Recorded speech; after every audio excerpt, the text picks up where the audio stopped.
আসসালামু আলাইকুম গাইস, আমি নাজমিন। তোমরা সবাই কেমন আছো? আলহামদুলিল্লাহ আমিও ভালো আছি। আশা করছি তোমরাও ভালো আছো, সুস্থ আছো। তো আজকে দেখো গোল পরোটা আমি ভেজে নিয়েছি। আম্মু বেলে দিচ্ছিল আর আমি ভেজে নিচ্ছিলাম।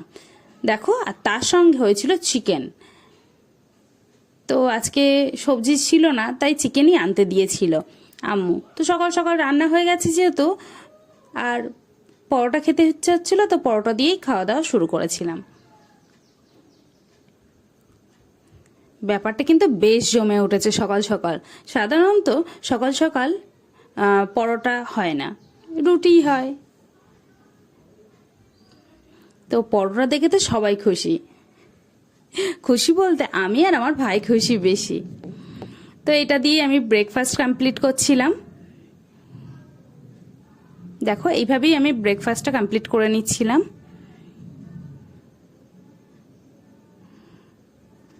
আর ব্রেকফাস্টটা তাড়াতাড়ি কমপ্লিট করে নিচ্ছিলাম, কারণ আমার হাতে হাতে একটু কাজ করে দিতে হবে, ওই জন্য। তো এইভাবেই খাওয়া দাওয়া করে নিচ্ছিলাম আমি ব্রেকফাস্টে, আর খুবই ভালো লাগছিল। তারপর দুপুরবেলা, যেহেতু সকালে চিকেনটা রান্না করেছিল, তো দুপুরবেলা আম্মু বলছে তাহলে ভর্তা করে ফেলি। তাহলে আমি বললাম হ্যাঁ করো। তো আম্মু এখানে অনেক রকমের ভর্তা করেছিল। তো ভর্তায় ছিল, বলছি দেখো, ভর্তায় ছিল আলু ভর্তা, ওল ভর্তা, আর ছিল কুমড়ো ভর্তা, আর ছিল চিকেন। ব্যাপারটা কিন্তু অনেক ভালো। আর ভর্তা, যে কোনো ভর্তা খেতে আমার খুবই ভালো লাগে। তো এই ভর্তা তিনটের মধ্যে আমি সবকটাই খেয়ে দেখবো। তো আদিলও এসছে, আদিলকে আমি খাওয়াচ্ছি। আদিল খেতেই চাইছিল না। ও ভিডিওতে আসতে এত ভালোবাসে, আমি যখনই ভিডিও করে টুকুস করে চলে আসবেই। দেখো, ঠিক চলে এসেছে। ওকে আমি গালে তুলে খাইয়ে দিতে চাইছি, ওকে হবে না, কারণ ও কিছুক্ষণ আগে দুপুরে খেয়ে এসছে, ওই জন্য। আর আদিল তো আমার ছোট ভাই, তোমরা তো ওকে অনেক পছন্দ করো।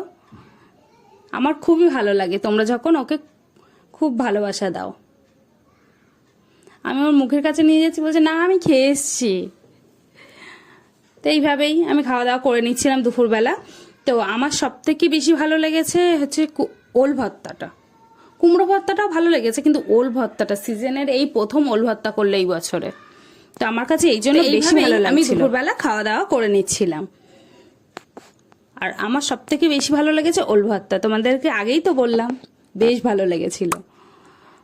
এইভাবেই দুপুরবেলা খাওয়া দাওয়া করছিলাম, লাঞ্চটা কমপ্লিট করছিলাম। তো এবারে আমি চিকেন দিয়ে খেলাম। আর চিকেন তো সকালেই যেহেতু রান্না হয়ে গেছিল, তোমরা তো দেখেছই কতটা ভালো হয়েছিল, বলেছি। তারপর আমি ছাদে চলে আসলাম বিকালের দিকে। দেখো, ছাদে চলে এসছি। ছাদে এসেই আমার না, কেন জানি না, আমার মনটা এতটা খারাপ হয়ে গেল। দেখো, কি ভীষণ খারাপ লাগছিল। এসেই দেখছি ফুলটা হলুদ হয়ে গেছে। ফুলটা হলুদ হয়ে গেলেই আমার মনটা এত খারাপ হয়ে যায়, বলার কথা না। আবার এটা ভাবি যে সব ফুল তো আর টিকবে না। দেখো, এই গাছেও একটা ফুল নষ্ট হয়ে গেছে, হলুদ হয়ে গেছে। হলুদ হয়ে গেছে, কি আর করা যাবে। তারপর এই গাছটা এসে দেখি, দেখো ওখানে দুটো, এই একটা তিনটে, এই একটা চারটে, কি বলবো, এই যে পাঁচটা ছটা, দেখো ছটা, আর একটা এই যে সাতটা, সাতটা সাতটা ফুল নষ্ট হয়ে গেছে। এই গাছে তো ভীষণ পরিমাণে নষ্ট হয়ে গেছে। তো এই গাছেই প্রায় পাঁচটা নষ্ট হয়ে গেছে। দেখে এত মনটা খারাপ লাগছিল। কি আর করা যাবে, সব ফুল তো আর টিকবে না। তো ওটা ভেবেই আমি তুলে নিচ্ছিলাম। প্রথম প্রথম যখন গাছ বসিয়েছিলাম না, তখন না আমি এরকম হলুদ হয়ে গেলে এত কষ্ট হতো। প্রথম প্রথম জানি না কেন আমার এত কষ্ট হতো। আমি না প্রায় প্রায় কান্না কান্না করে ফেলতাম। মানে এত কষ্ট হতো যে কি হলো, কিন্তু এখন তো গাছগুলো অনেক দিন হয়ে গেল, তো এখন কষ্ট হয়, কিন্তু ওরকম আর হয় না যে কি আর করা যাবে, সব তো আর টিকবে না। এখন বিষয়টা বুঝে গেছে, কিন্তু প্রথম প্রথম তো অত ব্যাপারটা আমার জানা ছিল না। আমি ভাবতাম হয়তো আমারই কোনো কারণের জন্য হয়তো নষ্ট হয়ে যাচ্ছে, আমি কিছু হয়তো দেইনি বা কিছু বেশি দিয়ে ফেলেছি। তো এখন ঠিক হয়ে গেছে, যেহেতু অনেক বছরই আমি ছাদ বাগান করছি, তো এটা তো এইভাবেই প্রত্যেকটা আমি তুলে নিলাম। যখন এই তুলে নেই না, তখন যেন ফেটে যায় একদম মনটা। কিছু করার নেই, কারণ এগুলো না তুললে পাশের যেই ফুলগুলো আছে ওইগুলোও নষ্ট হয়ে যেতে পারে, ওই জন্য আমি সবটাই তুলে ফেললাম। দেখো আমি আবার সাজিয়ে সাজিয়ে তোমাদেরকে দেখাচ্ছি, দেখো আমার গাছে কত ফুল নষ্ট হয়ে গিয়েছে। তোমরা তো আমার ফ্যামিলি মেম্বার, তাই না? তোমরা তো জানবেই। দেখো 3টে 4টে 5টা 6টা 7টা, কি যে খারাপ লাগছিল। এখন না আমার হাসি লাগছে যে আমি ভিডিওটা কি করেছি। কি আর করা যাবে, কিছু করার নেই। তো তারপর মামুনি দিয়ে গেল আনারস। এসেই দেখছি মামুনি দিয়ে গেছে আনারস, তো একদম পাকা ছিল আনারসটার, ভীষণ মিষ্টি ছিল, ভীষণ মিষ্টি। তো আমরা সবাই খেলাম, ভীষণই মিষ্টি ছিল। তো এইভাবেই খাওয়া দাওয়া করছিলাম, আর ছাদ থেকে নামতে দেখো একদম সন্ধ্যা হয়ে গেছে। তো এইভাবেই খাওয়া দাওয়া করছিলাম। তারপর একটু বাইরে গেছিলাম। দেখো রাত্রের আকাশটা কত ভালো লাগছে, তো ভাইয়ের সাথেই বেরিয়েছিলাম। কি যে ভীষণ ভালো লাগছে, মানে বলে বোঝানোর মতো না, এত ভালো লাগছিল। লাইটগুলো দেখতে তো আরো বেশি ভালো লাগছিল, যেহেতু অনেকটা রাত করেই বেরিয়েছিলাম। এবার তোমরা ভাবছো কেন হঠাৎ আমরা বেরালাম। আজকে আয়োজনে চলে এসেছিলাম চশমার দোকানে। তো চশমাটা আগের দিন তো দিয়ে গিয়েছিলাম, তোমরা তো দেখেছই। তো সেটা নিতেই আমাকে আবারও আসতে হলো। দেখো চশমাটা তো নিয়ে নিলাম, চশমাটা একদম ঠিক করে দিয়েছে। আমার তো ভেবে এখন খুবই ভালো লাগছিল, প্রথম যখন ভেঙে গেছিল কি হলো।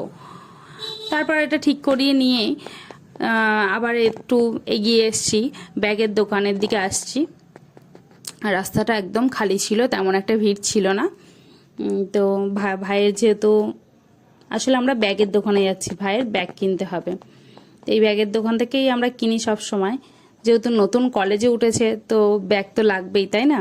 তো এখানে কয়েকটা ব্যাগ দেখাচ্ছিল, এই একটা প্রথম ব্যাগটা দেখালো। দেখো কত সুন্দর সুন্দর ব্যাগ আছে মেয়েদের। তো তারপর এখানে ভাইয়ের ব্যাগটা কোনটা পছন্দ হয় 3টে বের করে দিয়েছিল, দাম বলছিল, কিন্তু দাম হিসাবে ব্যাগগুলো ঠিক ওর পছন্দ হয়নি। ও একটু অন্যরকম ব্যাগ চাইছিল, পাচ্ছিল না বলে, তো বলে আসলো। তারপর আমরা দেখি আবার কবে আসা যায়। আমি বললাম এসছি যেখানে নে না, একটা ব্যাগ নিলেই তো হলো। ওর না, যেহেতু প্রথম কলেজে ভর্তি হয়েছে, বুঝতেই তো পারছো, সবারই একটা এক্সাইটেড থাকে যে সুন্দর সুন্দর নিয়ে যাবে। তো তেমনই তো ঠিক আছে, আমরা আবার দেখছিলাম আরেকটা দোকানে আছে কি, ওই দোকানটা বন্ধ ছিল, ওই জন্য ওখানে আর যাইনি। তো তারপর হঠাৎ ইচ্ছা হলো, বেরিয়েছি, আর কেন জানি না সকাল থেকে ইচ্ছা হচ্ছিল আজকে বেরালেই হচ্ছে দই ফুচকা খাবো। তো এই দাদাটার কাছ থেকেই সবসময়, মানে ভাইটার কাছ থেকেই সবসময় খাওয়া হয় ফুচকা, দই ফুচকা। তো এখান থেকেই নিয়ে নিলাম। অনেক দিন পর আসলাম, ওই জন্য ইচ্ছা হলো দই ফুচকা। তো ভাই দাঁড়ালো, তো একসঙ্গেই একটা প্লেটই নেবো। তো ফুচকার মধ্যে আলু দিয়ে নিল। দেখো আলু দিয়ে এবার মশলা দিয়ে নিচ্ছে, যেগুলো দেয় আর কি। তো এইভাবে ও এবার মিষ্টি চাটনিটা দিয়ে নিচ্ছে। দেখো এইভাবেই দিয়ে নিচ্ছে চাটনিগুলো।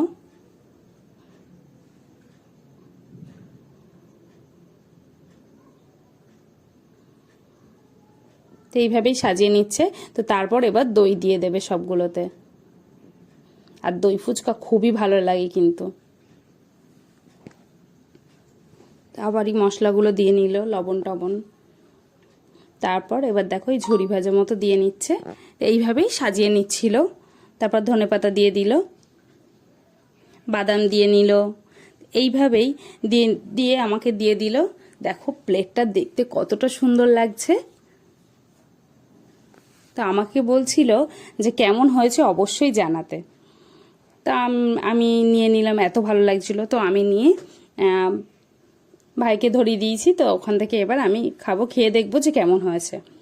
খুবই ভালো হয়েছিল, খুবই ভালো হয়েছিল ফুচকাটা, দই ফুচকাটা। তো এইভাবেই খাওয়া দাওয়া করছিলাম আমরা, আর ভাই বোন বেরিয়েছিলাম। আগে ছোটবেলা কত বেরাতাম, টুকটাক ইচ্ছা হলেই খেতে চলে যেতাম।